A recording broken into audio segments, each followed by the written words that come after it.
बाबा खाटू श्याम का संबंध महाभारत काल से माना जाता है। यह पांडुपुत्र भीम के पौत्र थे।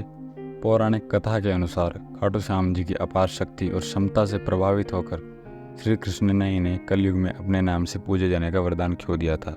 जानने के लिए वीडियो को अंत तक देखें। तो बात उस समय की है जब पांडवों और कौरवों के बीच चौसर का खेल खेला जा रहा था। महाभारत तो आपने देखी ही होगी कि उस खेल में पांडव हार जाते हैं और उन्हें 14 वर्ष का वनवास मिलता है, जिसमें 13 वर्ष का ज्ञातवास व 1 वर्ष का अज्ञातवास। अर्थात यदि वे 1 वर्ष के अंतराल में कहीं भी दिखाई दिए तो उन्हें फिर से 13 वर्ष का ज्ञातवास व 1 वर्ष का अज्ञातवास भोगना था। वनवास के दौरान जब पांडव अपनी जान बचाते हुए भटक रहे थे, तब भीम का सामना हिडिंबा से हुआ और हिडिंबा भीम के रूप को देखकर उन पर मोहित हो गई और शुभ मंगल घड़ी में इन दोनों का विवाह संपन्न हुआ। हिडिंबा ने भीम से एक पुत्र को जन्म दिया जिसका नाम घटोत्कच था।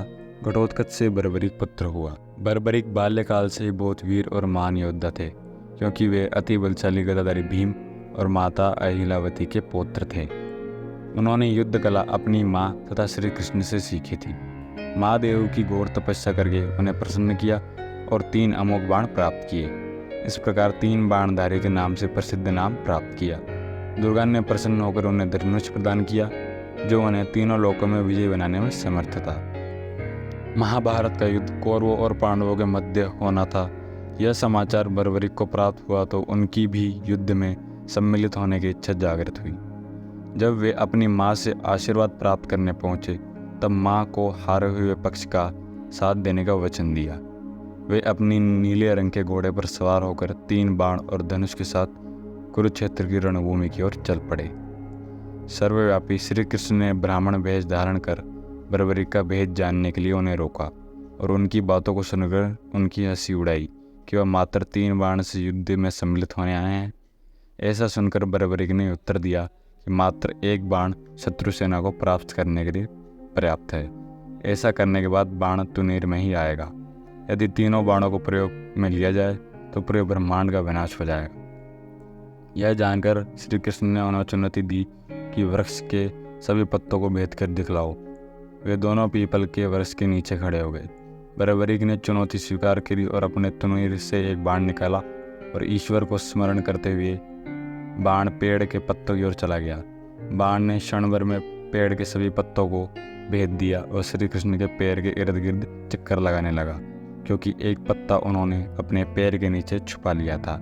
बर्बरीक ने कहा कि आप अपने पैरों को हटा लीजिए, अन्यथा ये बाण आपके पैरों को भी भेद देगा। तत्पश्चात श्री कृष्ण ने बालक बर्बरीक से पूछा कि वह युद्ध में किसकी ओर सम्मिलित होंगे।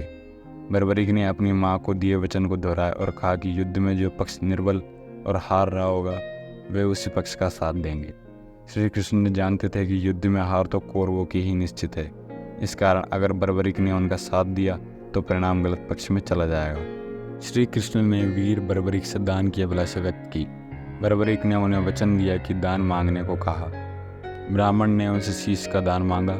वीर बर्बरीक क्षण भर के लिए अचंभित हुए, परंतु अपने वचन पर अड़े रहे और अपने शीश का दान दे दिया। बर्बरीक ने उनसे प्रार्थना की कि वे अंत तक युद्ध देखना चाहते हैं। श्री कृष्ण ने उनकी प्रार्थना स्वीकार कर ली और उनके शीश को युद्ध भूमि के समीप ही एक पहाड़ी पर सुशोभित किया गया, जहाँ से बर्बरीक संपूर्ण युद्ध को देख सकते थे। फाल्गुन माह की द्वादशी को उन्होंने अपने शीश का दान दिया था।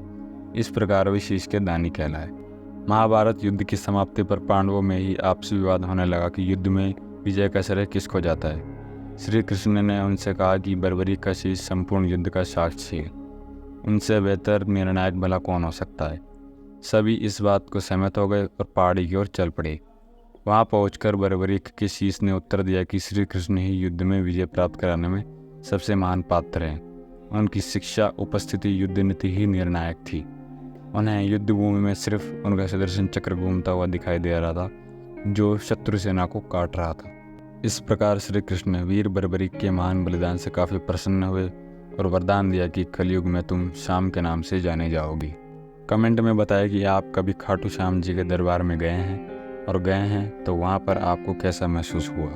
वीडियो अच्छी लगी हो तो लाइक और सब्सक्राइब करें और श्याम भक्तों के साथ शेयर करें।